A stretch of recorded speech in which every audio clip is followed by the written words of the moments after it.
اللہ کسے آزماتا ہے۔ ایک صحابیہ رضی اللہ عنہا کی ایک صحابہ رضی اللہ عنہ سے شادی ہوئی۔ اللہ تعالیٰ نے ان کو حسن و جمال بھی عجیب دیا تھا اور شادی بھی ایک بڑے امیر کبیر صحابی رضی اللہ عنہ سے ہوئی جن کے پاس رزق کی فراخی تھی، ہر طرح کا عیش و آرام کے سامان تھے اور گھر میں دودھ گھی کی کثرت تھی۔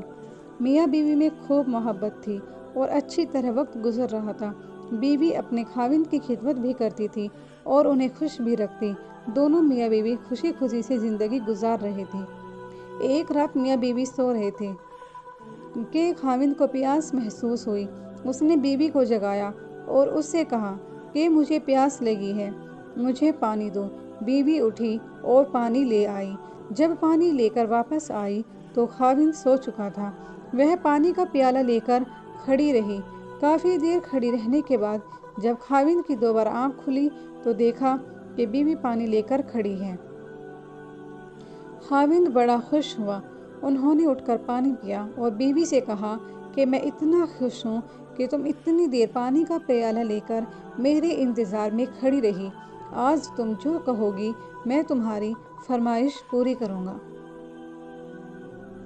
جب خاوند نے یہ کہا تو بیوی کہنے لگی، کیا آپ اپنی بات میں پکے ہیں کہ میں جو کہوں گی آپ پورا کرو گے؟ کہنے لگے، ہاں، پورا کر کے دکھاؤں گا۔ بیوی کہنے لگی، اچھا، پھر آپ مجھے طلاق دے کر فارغ کر دیجیے۔ اب جب طلاق کی بات ہوئی تو یہ صحابی بہت پریشان ہوئے کہ اتنی خوبصورت سیرت، اتنی وفادار اور خدمت گار بیوی کہہ رہی ہے کہ آپ مجھے طلاق دیجیے، آخرکار یہ ماجرا کیا ہے؟ خاوند پوچھنے لگے، بیوی، کیا تمہیں مجھ سے کوئی تکلیف پہنچی ہے؟ بیوی کہنے لگی، بالکل نہیں۔ خاوند نے پوچھا، کیا میں نے آپ کی بے قدری کی؟ بیوی کہنے لگی، ہرگز نہیں۔ خاوند نے پوچھا، کیا میں نے کسی امید کو توڑا ہے یا کوئی بات آپ کی پوری نہیں کی ہو؟ بیوی نے کہا، نہیں، ایسی بھی کوئی بات نہیں ہے۔ خاوند نے پوچھا، کیا آپ مجھ سے خفا ہیں؟ کہنے لگی، ہرگز نہیں۔ خاوند نے کہا، تو پھر مجھ سے طلاق کیوں چاہتی ہو؟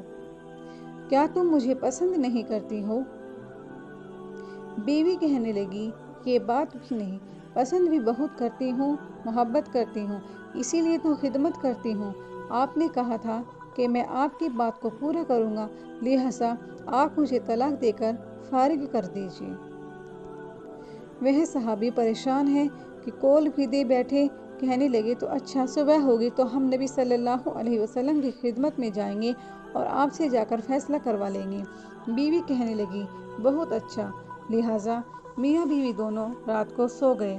صبح ہوئی تو بیوی کہنے لگی، چلو جلدی چلتے ہیں۔ لہٰذا دونوں میاں بیوی گھر سے باہر نکلے ہی تھے کہ خاوند کا کسی چیز میں پیر اٹکا اور وہ نیچے گر گئے اور ان کے جسم سے خون بہنے لگا۔ بیوی نے فوراً اپنا دوپٹہ پھاڑا اور خاوند کو پٹی باندھی اور ان کو جسم کا سہارا دیا اور کہنے لگی، چلو گھر واپس چلتے ہیں، میں آپ سے طلاق نہیں لیتی۔ خاوند حیران ہوئے کہ جب تم نے طلاق کا مطالبہ کیا تو نہ مجھے اس وقت سمجھ میں آیا اور اب کہتی ہو کہ طلاق نہیں چاہیے تو نہ اب مجھے سمجھ میں آ سکا۔ بیوی کہنے لگی، گھر تشریف لے چلیں، وہاں جا کر میں آپ کو بتا دوں گی۔ جب آپ گھر جا کر بیٹھے تو خاوند کہنے لگے کہ مجھے بتاؤ تو صحیح کیا بات ہے؟ بیوی کہنے لگی، آپ نے کچھ دن پہلے نبی صلی اللہ علیہ وسلم کی حدیث سنائی تھی کہ جس بندے سے اللہ رب العزت محبت کرتا ہے اس بندے کے اوپر اس طرح پریشانیاں آتی ہیں جس طرح پانی اونچائی سے ڈھلان کی طرف جایا کرتا ہے۔ میں نے نبی صلی اللہ علیہ وسلم کا فرمان سنا تو میں دل میں سوچتی رہی کہ میں نے اپنے گھر میں کوئی پریشانی نہیں دیکھی، کوئی غم نہیں دیکھا، کوئی مصیبت نہیں دیکھی، تو میرے دل میں خیال آیا کہ میرے آقا کی بات سچی ہے۔ ایسا تو نہیں کہ میرے خاوند کے ایمان میں فرق ہو، میرے خاوند کے اعمال میں فرق ہو۔ میرے خاوند سے اگر پروردگار کو محبت نہیں تو میں اس بندے کی کیا خدمت کروں گی؟ اس لیے جب آپ نے کہا کہ میں تمہاری بات پوری کروں گا تو میں نے کہا کہ میں اس بندے سے طلاق چاہتی ہوں جس سے میرے پروردگار محبت نہیں کرتا۔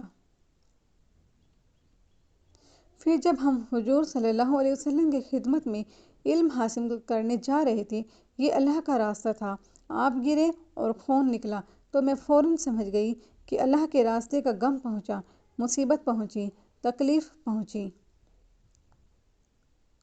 یقیناً اللہ تعالیٰ کو آپ سے پیار ہے اور اللہ تعالیٰ نے آپ کو اپنی ناراضگی کی وجہ سے خوشیاں نہیں دی ہوئی، بلکہ اللہ تعالیٰ کو آپ سے محبت ہے۔ اب مجھے طلاق لینے کی کوئی ضرورت نہیں، اسی لیے کہ ساری زندگی آپ کے خادمہ بن کر آپ کی خدمت کیا کروں گی۔ سبحان اللہ! میرے عزیز دوستوں اور میری ماں بہنوں، اس واقعے سے سبق ملتا ہے کہ زندگی میں تکلیف اسی انسان کو آتی ہے جس سے اللہ محبت کرتا ہے۔ تو اگر آپ کی زندگی میں کوئی پریشانی نہیں ہے تو بے شک آپ کو فکر کرنی چاہیے کہ کہیں اللہ آپ سے ناراض تو نہیں، اور اگر آپ کی زندگی میں پریشانی ہے تو اس پر صبر کرنا چاہیے، کیونکہ بے شک اللہ ہر انسان کو آزماتا ہے اور اللہ آپ سے محبت کرتا ہے۔